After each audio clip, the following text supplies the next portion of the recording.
அசோகர் யுத்தம் முதல் அமைதி வரை. நண்பர்களே, வரலாற்றில் ஒரு மன்னனின் பெயர் மட்டும் அல்ல, அவரின் செயல்களும் அவனை நமது நினைவுகளில் நிறுத்துகின்றன. மவுரிய சாம்ராஜ்யத்தை மேலும் உயர்த்தியவர், அகில உலகுக்கு தன்னுடைய உண்மையான அமைதியை அறிமுகப்படுத்தியவர், அதுவே அசோகர்.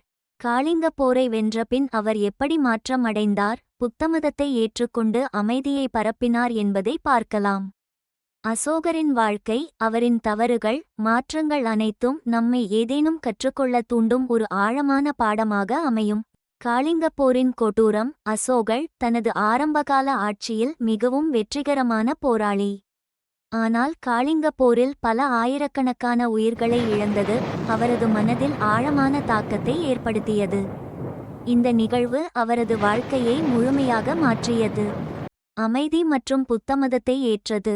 காளிங்கப் போர் முடிந்தபின் அசோகர் யுத்தத்தை விட அமைதியான வாழ்க்கையை விரும்பினார்.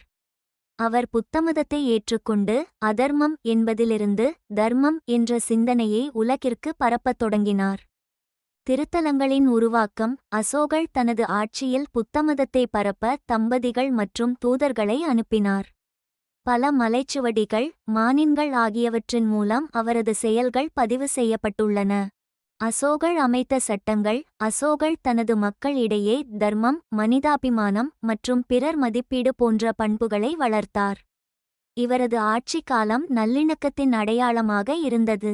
அசோகர் தனது வாழ்க்கையை மட்டும் மாற்றவில்லை, இந்தியாவின் வரலாற்றை மறக்க முடியாத முறையில் மாற்றினார். யுத்தம் மற்றும் கொடூரத்திற்கு பிறகும் மனிதர்கள் எப்படி அமைதி மற்றும் கருணை மீது வாழ முடியும் என்பதை அவர் நிரூபித்தார். அடுத்த வீடியோவில் குப்தர்களின் சாம்ராஜ்யத்தை பற்றியும் இந்தியாவின் பொற்காலத்தை. இந்த வீடியோ பிடித்திருந்தால் லைக் செய்யுங்கள், உங்களின் கருத்துக்களை பகிர்ந்து கொள்ளுங்கள். மேலும் இத்தகைய வரலாற்று பயணங்களை தொடர்ந்து பார்க்க சப்ஸ்கிரைப் செய்யுங்கள். நன்றி நண்பர்களே.